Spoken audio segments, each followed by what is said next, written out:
नमस्कार मित्रांनो, आपल्या 41व्या मिनी व्लॉगमध्ये सगळ्यांचं स्वागत आहे। सकाळी मस्त अगदी रेनकोट वगैरे घालून निघालो, पण हेल्मेट नव्हता घातलेला, त्याच्यामुळे पूर्ण भिजलो। 2 मिनिटं राहिली होती फक्त ट्रेनसाठी। सकाळी ॲनाकोंडाचं दर्शन पण झालं मला जाताना।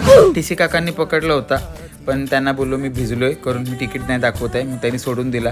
यासोबत मला रेनकोटचा हा बोचका आता सामला लागेल दिवसभर, कारण मी पिशवी नव्हती आणलेली। मेडिकलला जाऊन मी केली पेटपूजा, कामदूजा आणि खाली पनीरची भुर्जी। थोड्या वेळानंतर वातावरण पण चेंज झाला आणि पाऊस जोरात यायला लागला, तर पावसात भिजायला पाहिजेच। 2 सेकंदासाठी शानपणा करायला गेलो आणि पूर्णच भिजून आलो।